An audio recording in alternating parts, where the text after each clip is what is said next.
Hey, morning people. How's it? Monday again, and yeah, we're really hoping for a good week. So, got a couple appointments today. If you're in the Vaal area, we'll be on the radio today on Vaal FM, speaking about, I know, whatever the interviewer wants to speak about, but we'll be there. So, if you're in the Vaal area, just tune in. I think it's 90.6, if I'm correct. But then on another note, I've been watching with interest this whole development with the 49 refugees leaving South Africa. I don't know, guys. I've got mixed emotions about all of this. In what I teach here, Walking with Winners, I teach the guys because they're recovering from drugs. It's a hectic thing to try and get over. And I preach, never give up. Never, ever, ever give up. And for me, whatever their personal reasons are, and I understand why they're going. I get it.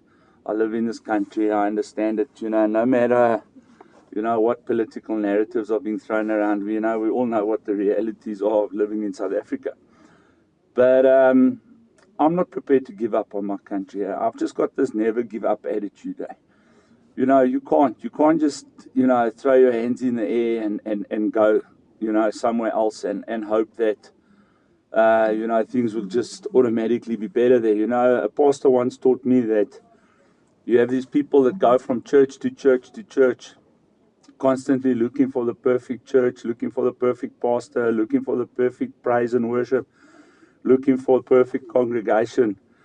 And, he says ultimately these people find a church like that. And then the second they walk in, they realize it's not perfect. You know why? Because they're there. The church is no more perfect because you've arrived there, brother, and you're not perfect. Going to a different country comes with different challenges, comes with different headaches, comes with different expectations. My mother always taught me, better the devil you know than the devil you don't, because you've had time to process and work with this devil and figured out ways to pass him by and overcome him. You know what I'm saying? So it is what it is. Personally, I'm not happy about it. I think people should stick it out and do what they need to do. And I think we should come together as people, all of us, black, white, colored, Indian, whoever's here. We need to come together and we need to start building this country. The problem isn't the people in this country. The problem is the people that we are electing, to represent us. That's the problem. We all know that's the problem, And we must get out of this mindset of, we don't want black people in government because we're racist to black people, or we don't want white people in government because we're racist to white people and we're worried that they're going to bring back apartheid. No one's going to bring back apartheid. Apartheid is dead and buried.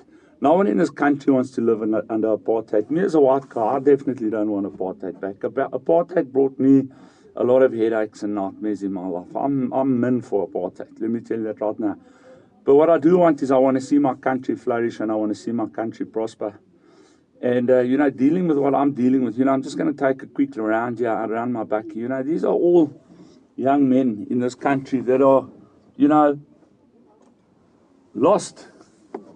These people are lost. And we're sitting with millions of these people, that are just absolutely lost and trapped in this nightmare of drug abuse. And, I tell them, never give up. There's hope. You know how hard it is to tell someone that's completely hopeless that there's hope. But I'm telling you, there's hope for this country and there's hope for us as a people. But on the same note, when I read the comments on ENCA about these people leaving, it's disgusting. It's disgusting what people say there. It's absolutely disgusting. And I did also put a comment there. I put 2 comments there. Here's the comments.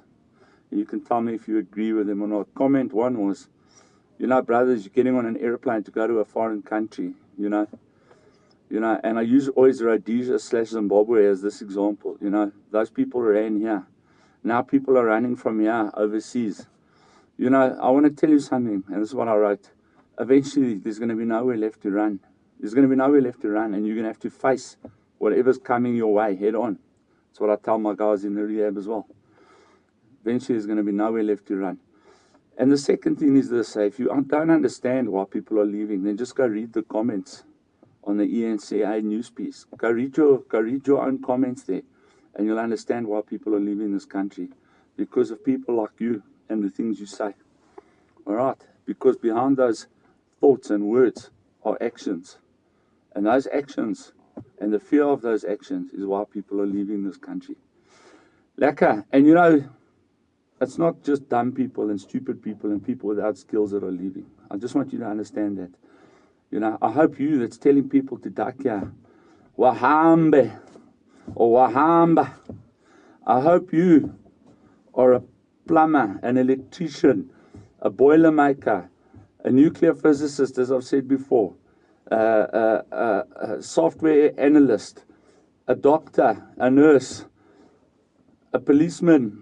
I hope you, all of those things that you're chasing out of this country, so that you can go fulfill those roles. Everyone there is saying, oh, now I'm going to get my farm. No, my bud. You're going to get the job at the steel mill, welding. You know? That's what you're going to get. But you can't do it. You can't do it, you see. You want to chase the people that can do it, but you don't want to do it. You want to collect SASA so that you can have an iPhone, you know what I mean, and spend data on speaking trash. That's the problem. So chase everyone away. Chase everyone who can go away. Because people who can go are people with skills. America's not going to take just people with no skills. People have got skills, and they're leaving with those skills. And you, sir, don't have the skills to replace that person. So my advice is, shut up, my boy, until you've got the skills to replace those people. Lekker. Cheers.